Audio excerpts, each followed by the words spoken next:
I hadn't spoken to my family in 8 years, not since they branded me a failure, the oddball daughter who'd never amount to anything. Then, out of nowhere, a fancy wedding invitation from my sister Jessica landed in my mailbox. My stomach churned, but I decided to face the lion's den, her extravagant wedding in Napa Valley. They thought I was still the old Brittany scraping by with useless YouTube videos destined for nothing. What they didn't know was how much I'd changed, what I'd built, and who I'd married. At that wedding, my parents mocked me in front of hundreds of guests, laughing at my dreams until my husband walked in and the entire room went dead silent. Want to know how my family went from sneering to speechless? Drop a comment with your own family, drama, hit that like button, and subscribe to catch every twist of this story. I'm Brittany, 35 years old, and the story of why I cut off my family starts long before that wedding invitation showed up. Growing up in the Larson family was like living under a microscope. Every move, judged, every choice weighed against the family's golden standard. We lived in a sprawling mansion in Orange County, California, the kind of place that screamed old money and older expectations. My father, Matthew, ran Larson Enterprises, a real estate empire that bought and sold half the West Coast. Success meant following his playbook, study business, join the company, marry someone who'd boost the family name. I never fit that mold, never wanted to. My mother died when I was 9, leaving a hole nothing could fill. She was warm, creative, always encouraging me to dream big. After she was gone, Matthew remarried within a year. Enter Linda, my stepmother, a polished socialite, 15 years his junior, obsessed with status and appearances. Linda brought her own baggage, a sharp tongue, and a best friend, Sarah Mitchell, who hung around our house like she owned it. Both saw me as a problem from day one, too dreamy, too different, always scribbling ideas for videos instead of crunching numbers. By the time I was a teenager, I was obsessed with creating content. I'd sneak into my room with a cheap camcorder, filming skits about sustainable living, my passion even then. Linda called it childish nonsense. Sarah was worse. She'd smirk and say, "Brittany, you're wasting your life on those silly videos." My father didn't bother defending me. He'd just shake his head and mutter about how I'd never survive in the real world. The only person who got me was my little sister Jessica, 7 years younger. She'd sneak into my room to watch my videos, giggling at my goofy intros. "You're gonna be famous, Brit," she'd whisper, her eyes wide. But the Larson family had no room for dreamers. Every dinner was a lecture, Matthew droning on about real estate deals, Linda gushing over her charity galas, Sarah chiming in with snide remarks about my hobby. My cousin Robert, Uncle Charles's son, was the golden boy, already interning at the company by 18, flashing his smug grin whenever I mentioned my videos. Uncle Charles, who took over family decisions when Matthew was too busy, made it clear, "Brittany, you're a Larson. Act like one." Even my little cousin Avery, only 7 back then, noticed the tension.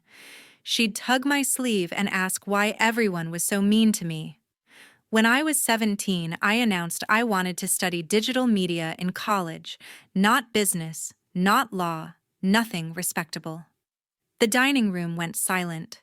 Matthew slammed his fork down. "You think you can throw away your future for some internet fad?" he barked. Linda's lips curled into that fake smile she always used before a jab. "It's not practical.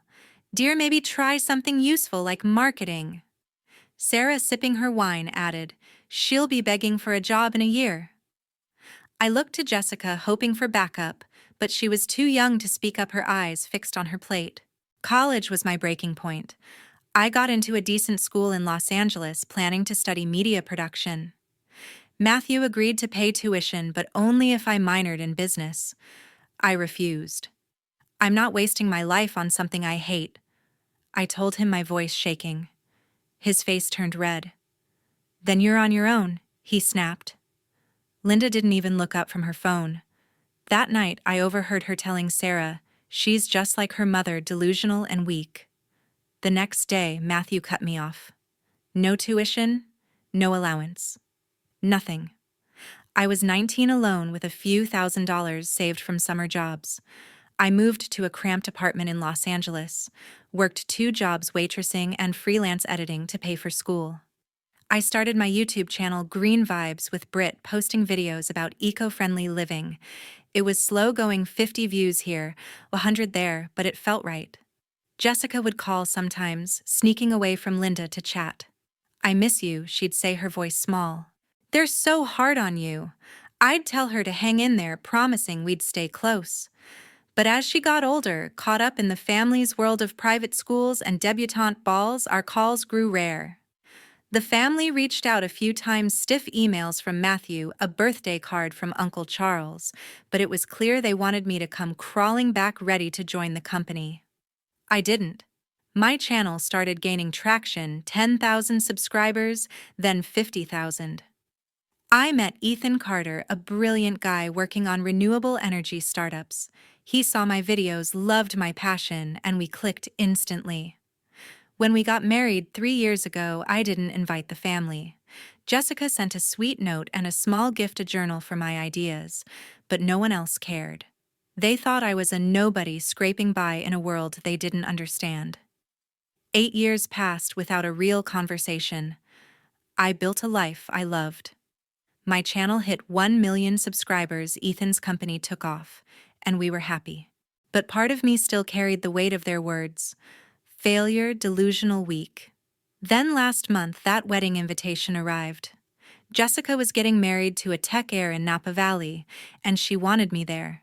"Please, Brit." Her handwritten note read, "It won't be the same without you." I stared at it for days, my heart racing. Ethan found me pacing our living room. "What do you want to do?" he asked, his voice steady. I didn't know. Part of me wanted to see Jessica. Part of me dreaded facing the family that had written me off. But I knew one thing: if I went, it wouldn't be for their approval. The drive to Napa Valley felt like heading into a battlefield. I'd spent days agonizing over Jessica's wedding invitation, but Ethan's calm voice kept me grounded. "You're doing this for Jess, not them." I chose a simple emerald green dress, one I'd designed myself for my Green Vibes brand, paired with low heels I could escape in if things got ugly. Ethan couldn't come until the reception work kept him in Los Angeles, but he promised to be there when I needed him most. As I pulled into the resort, a sprawling estate draped in fairy lights and roses, my heart pounded. 8 years since I'd seen my family, and I was walking back into their world. The venue screamed Larson, money marble floors, crystal chandeliers, a vineyard backdrop that probably cost more than my first apartment. Guests in designer suits and gowns mingled under a massive tent, their laughter mixing with a string quartet's soft notes. I handed my invitation to the coordinator, a brisk woman with a clipboard. "Brittany Larson," I said, bracing myself. Her eyes flicked over me, lingering on my dress, no designer label, just my own work. "Larson. Right. You're with the secondary tables," she replied, her tone clipped, pointing me to a check-in table near the back. I scanned the crowd, spotting familiar faces, distant aunts, family friends, none bothering to acknowledge me. Then I saw Linda, my stepmother, holding court near a champagne tower. At 50, she looked like she'd stepped out of a magazine, blonde hair pinned up, diamonds glittering on her neck, her red gown screaming wealth. Her eyes locked onto mine, and for a split second I saw surprise, then something colder, disdain. She excused herself from her group and glided over her heels, clicking. "Brittany," she said, air kissing my cheek. Her perfume overwhelming. "I didn't think you'd show," Jessica insisted, of course. "I wouldn't miss my sister's wedding," I replied, keeping my voice even. Linda's smile didn't reach her eyes. "Well, you look healthy," she said, her gaze raking over my dress, searching for something to criticize. "Still doing those little videos, I assume?" Before I could answer, a familiar voice cut in. "Brittany Larson, as I live and breathe. Sarah Mitchell." Linda's best friend sauntered up, her black dress tight, and her smirk sharper than ever. "What's it been 8 years, still playing with your camera?" "They're not play," I said, forcing a smile. My channel's doing well over 1 million subscribers now. Sarah's laugh was sharp like glass breaking. Oh, honey, subscribers don't pay the bills. You should have listened to Matthew and joined the company. Linda nodded, sipping her champagne. Some people just don't know their place, she murmured loud enough for me to hear. I bit my tongue, reminding myself why I was here for Jessica, not to fight old battles. I moved toward the ceremony area, hoping to find my sister. The coordinator waved me off. The bride's busy with family photos. Of course I wasn't included in those. I found my seat in the back row next to a couple of strangers who barely glanced my way. Whispers floated around me. Is that Matthew's daughter? The one who ran off to be a vlogger or something? I stared straight ahead, clutching my purse, trying to block them out. Then Jessica appeared, radiant in her ivory gown, her blonde hair swept up under a veil. She was walking with Uncle Charles, who was giving her away in Matthew's place. Our eyes met as she passed, and she flashed a quick, warm smile, the same one she'd given me as a kid watching my videos. It was enough to steady me. The ceremony was beautiful, all soft vows and white petals falling like snow. I blinked back tears as Jessica and her groom, a tech heir named Ryan, kissed. Whatever happened today, I was glad I'd come for her. After the vows, guests spilled into the cocktail hour, servers weaving through with trays of shrimp and Prosecco. I grabbed a glass, hoping to blend in, but Linda and Sarah weren't done. They cornered me near a floral arch, their smiles predatory. "Brittany, you must tell us about your career," Linda said, her voice dripping with fake interest. "What's it like living off internet clicks?" Sarah leaned in, her eyes gleaming. "I saw one of your videos, something about composting." "Honestly, who watches that? People who care about the planet," I said, my jaw tight. "My audience is global now, and brands pay well to work with me." Sarah snorted. "Brands like what? Thrift stores?" Linda laughed, touching Sarah's arm like they'd just shared the best joke. I felt my cheeks burn, but I wasn't 19 anymore. I wouldn't let them rattle me. "Excuse me," I said, stepping away, but Sarah's voice followed. "She's so sensitive, just like her mother." I found a quiet corner and texted Ethan. "Surviving barely. Linda and Sarah are relentless." His reply came fast. "Hang in there, I'm wrapping up and heading your way." Knowing he'd be here soon kept me going. I sipped my Prosecco, watching the crowd, when my cousin Robert swaggered over, a whiskey in hand.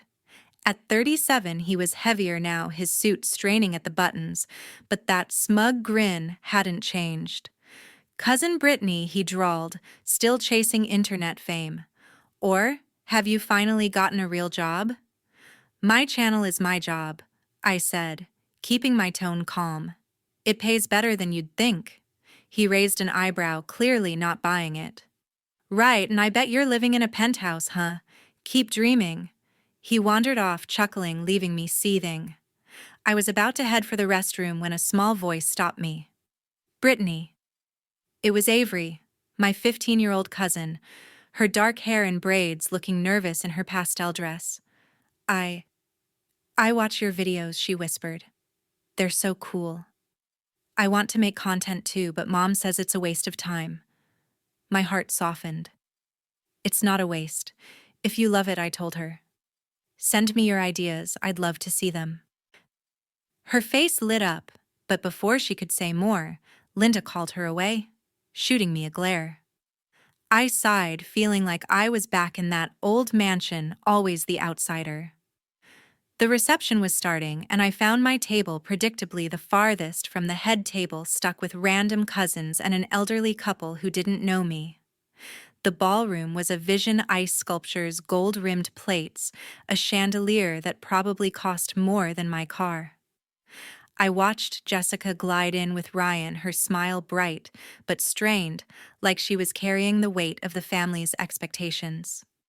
I wanted to talk to her, but Linda and Matthew were hovering, directing her every move.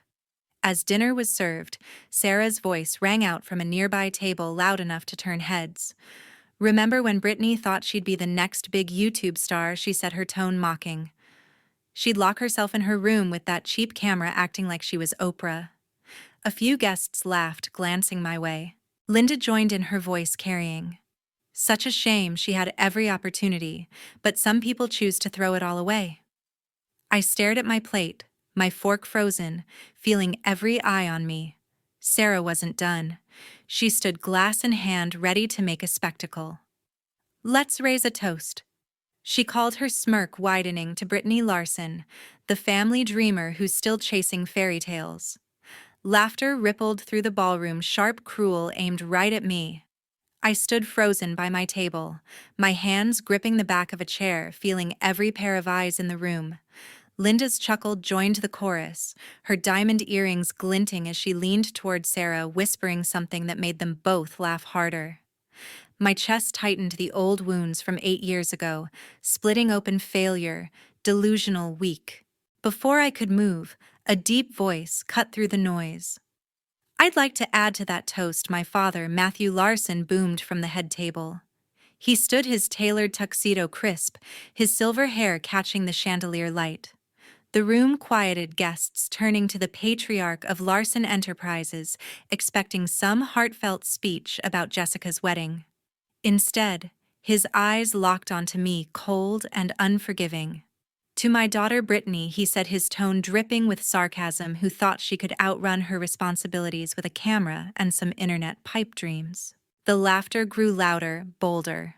I felt my face burn, my pulse hammering in my ears. Matthew raised a hand, signaling to a technician at the back.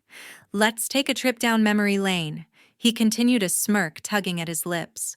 A massive screen behind the head table flickered to life, and there I was, 17 years old, awkward in a baggy hoodie, sitting in my childhood bedroom. The video was one of my first, a shaky clip where I rambled about wanting to be a YouTuber, my voice full of naive hope. "I'm gonna make videos that change the world." Teenage me declared, waving at the camera. "Sustainability, creativity, that's my future." The room erupted. Guests howled, some clapping like it was a comedy show. Sarah doubled over her wine glass, nearly spilling. "Oh my God, she's serious!" she gasped loud enough for everyone to hear. Linda's laugh was high-pitched, almost manic. "Look at her, thinking she's the next Oprah," she said, shaking her head. My cousin Robert slouched at his table, snorted so hard his drink sloshed. Even Uncle Charles, usually stoic, cracked a rare smile, his eyes flicking to me with pity, or was it contempt? I wanted to disappear, to sink through the marble floor and never resurface. That video was a piece of my heart, a dream I'd poured everything into when I had nothing else. Now it was a punchline, weaponized by my own father. I glanced at Jessica, hoping for a lifeline. She was frozen at the head table, her face pale, her hands twisting her napkin. "Ryan," her groom whispered something to her, but she didn't move, trapped under the weight of the family's gaze. "Brittany," Matthew went on, his voice carrying over the laughter, "you had every advantage. Private schools, connections, a legacy. And you chose this." He gestured to the screen where teenage me was still babbling about changing the world. "A life of make-believe, leeching off clicks and likes. You're a disappointment to this family."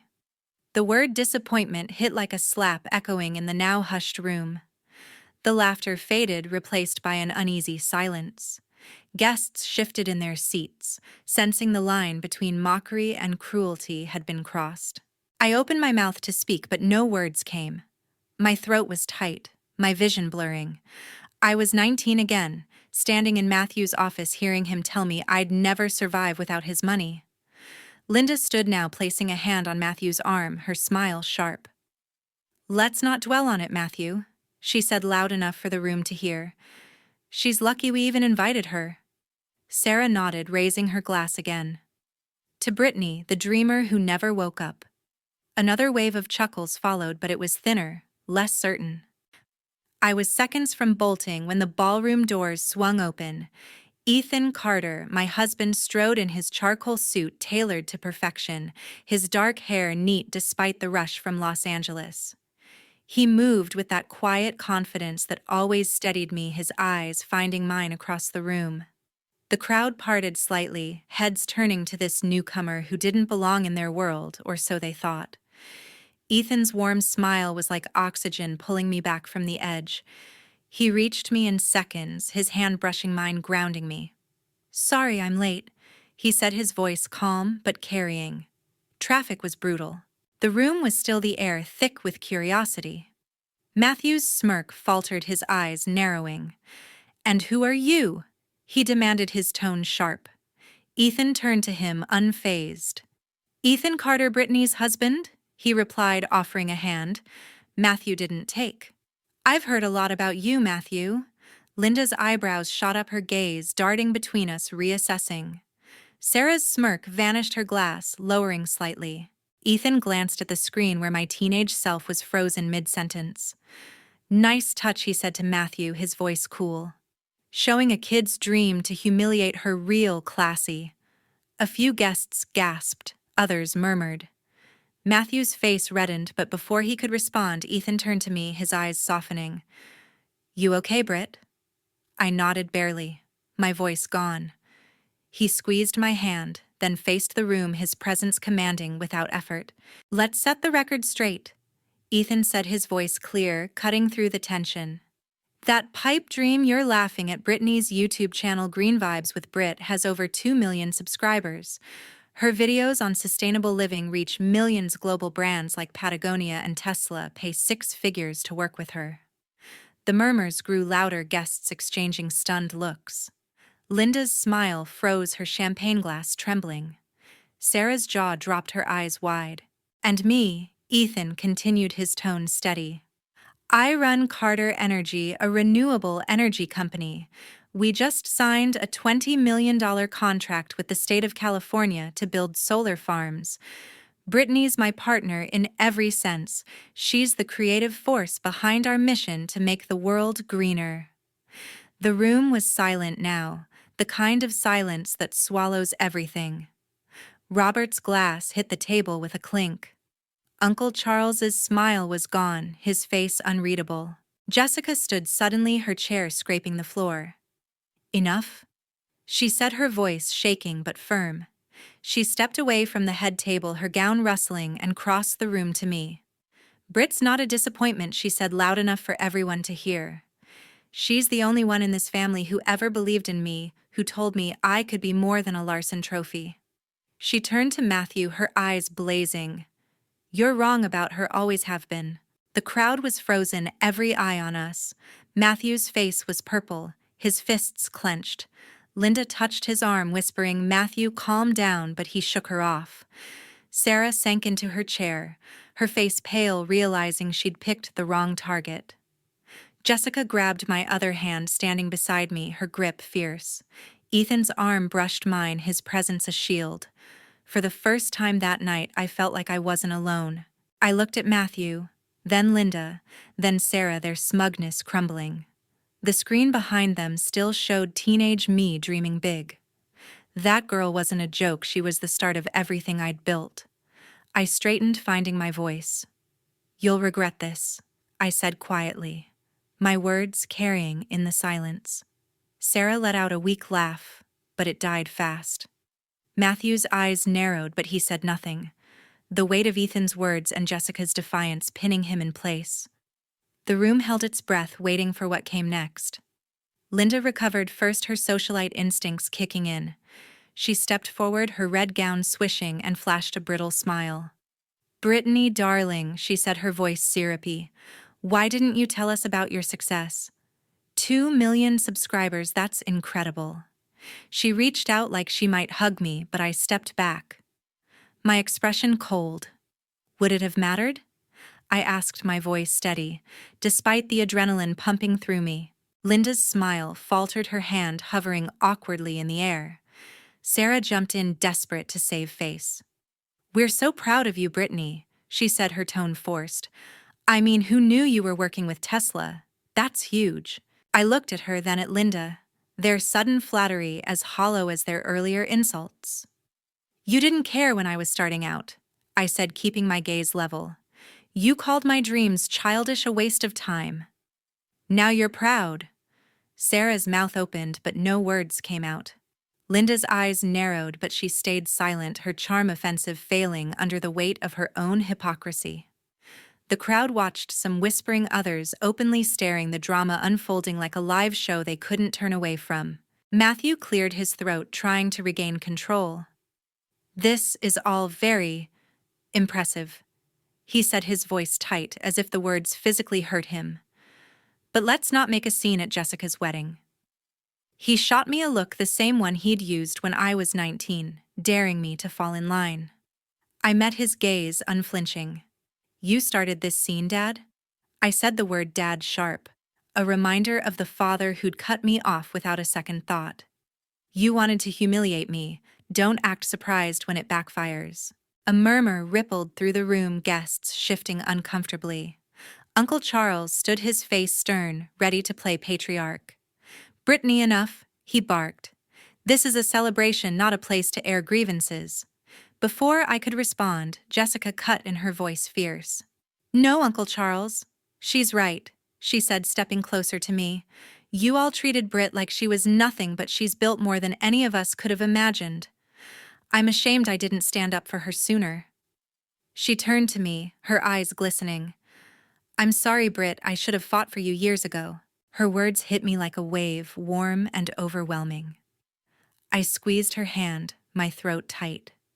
"You're here now, Jess," I whispered, and she nodded, a small smile breaking through her tears. Ryan, her groom, stood beside her, his expression supportive, clearly impressed by her courage. The room was quiet again, the family's power unraveling before everyone's eyes. Avery, my 15-year-old cousin, slipped through the crowd, her braids bouncing, her eyes wide with awe. "Brittany," she said softly, clutching her phone like it was a lifeline. "Is it true? 2 million subscribers? And you work with Patagonia?" I smiled, the first real smile of the night. "It's true," I said. "And you can do it too. Avery, don't let anyone tell you your dreams are a waste." Her face lit up, and she nodded, glancing nervously at her father, Robert, who was watching with a scowl. "I want to make videos like you," she whispered. "Can I send you some?" I nodded, touching her shoulder. "Anytime, let's make it happen." Linda, sensing the moment slipping away, tried again. "Brittany, Ethan, why don't you join us at the head table?" she said, her voice overly bright. "There's plenty of room, and we'd love to hear more about your ventures." Ethan raised an eyebrow, his smile polite but cutting. "Thanks, Linda, but we're good here," he said, his arm brushing mine. "Brittany doesn't need a better seat to prove her worth." Linda's face flushed, her charm crumbling. Sarah mumbled something about needing a refill and slunk off, her confidence gone. Jessica turned to the crowd, her voice steady now. "I want everyone to know, Brittany's not just my sister, she's my hero," she said, her words ringing clear. "She followed her heart when we all told her she'd fail, and she proved us wrong. I'm so proud of her." A few guests clapped, hesitant at first, then louder, the sound building into something real. Matthew's jaw clenched, his eyes dark, but he stayed silent, his authority undercut by his own daughter. Uncle Charles sat down, his face unreadable, clearly outmaneuvered. I looked at Ethan, his steady gaze giving me strength. "Ready to go?" he asked quietly, sensing I'd had enough. I nodded, then turned to Jessica. "I'm so happy for you, Jess," I said, hugging her tightly. "Don't let them clip your wings, okay?" She hugged me back, her voice muffled. "I won't, Britt, I promise we'll stay close." I pulled back, smiling at Ryan, who gave me a respectful nod. "Take care of her," I told him, and he grinned. "Always." Before leaving, I crouched down to Avery. "Here," I said, slipping a small notebook from my purse, a mini version of the one Jessica had sent me years ago. "Write your ideas in this, and send me your first video deal." Her eyes sparkled, and she hugged me, quick and fierce. "Deal," she whispered. I stood, taking Ethan's hand, and we started toward the exit. The crowd parted, some guests nodding, others avoiding my gaze, the weight of the night settling over them. Matthew stepped forward, his expression stiff. "Brittany," he said, his voice low. "We should talk, maybe lunch tomorrow." Larson Enterprises could use someone with your influence. Ethan chuckled softly, shaking his head. She doesn't need your company, Matthew. He said, his tone firm. Brittany's built her own empire. You're welcome to watch her videos, though.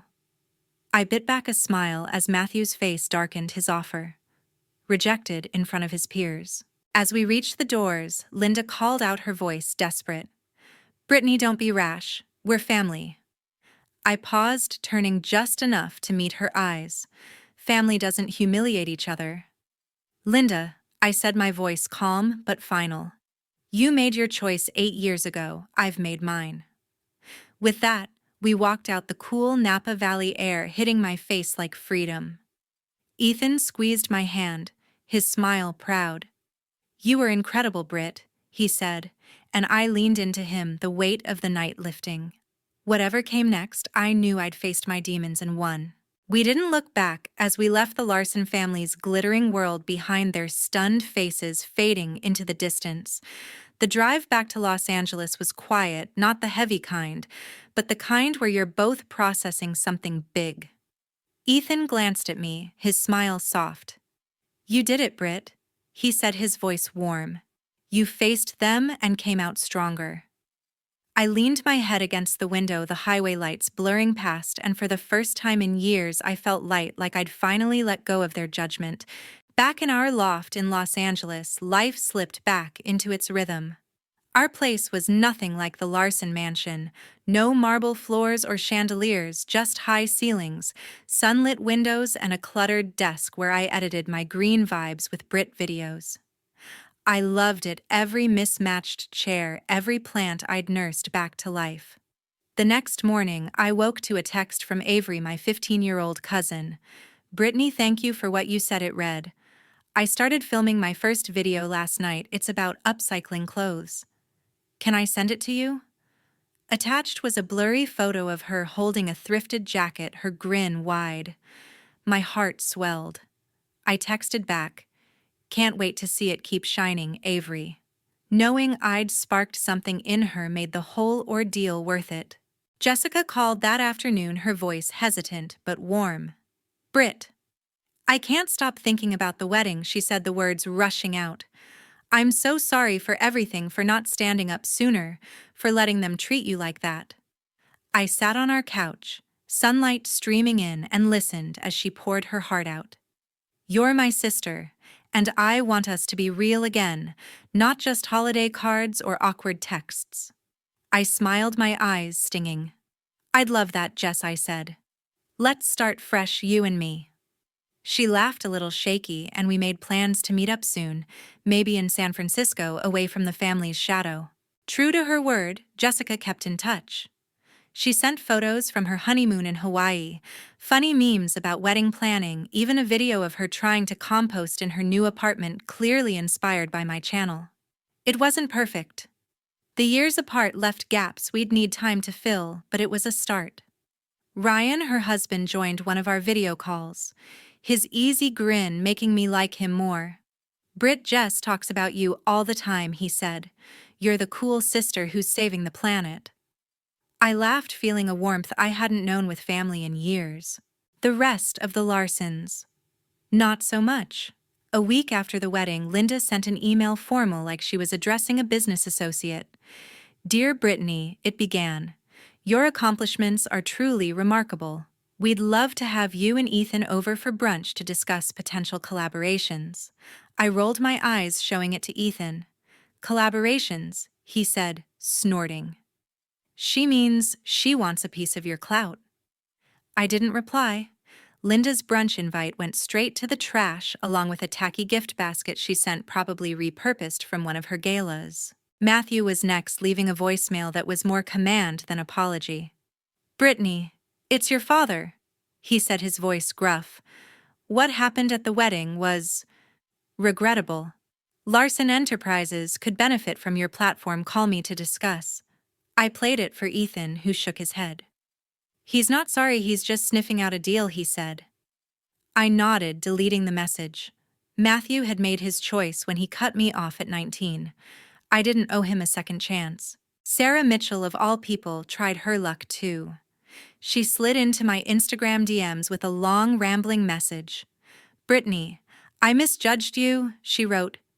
"Your videos are so inspiring. Let's grab coffee. I'm in LA next month." I left her on read. Sarah's fake tears didn't erase the years she'd spent tearing me down beside Linda. Robert and Uncle Charles stayed silent, probably too proud or too embarrassed to reach out. I was fine with that. Their absence was louder than any apology could have been. A month later, I was prepping for a new Green Vibes video when Avery's first video arrived in my inbox. It was rough, shaky camera, uneven audio, but her passion shone through as she showed how to turn old jeans into a tote bag. I sent her feedback encouraging her to keep going and shared her video on my Instagram story, tagging her with a heart emoji. Her reply was a string of excited emojis and a "Thank you, Brittany, that kid was going places," and I'd be damned if her family crushed her dreams like they'd tried with mine. Ethan found me in our home office one evening, staring at my laptop, a half-edited video paused on the screen. "You've been quiet," he said, leaning against the doorframe, his dark eyes searching mine.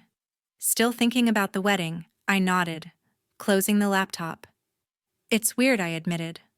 "All those years I worked so hard to prove them wrong. 2 million subscribers, brand deals, our life. But when I finally got their attention, it didn't feel like I thought it would." Ethan sat beside me, his hand on mine.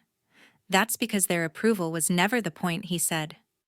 "You built this for you, not them." He was right.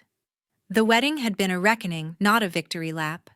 Standing up to Matthew, Linda, and Sarah hadn't filled some void from my childhood. It had shown me I didn't need their validation to begin with.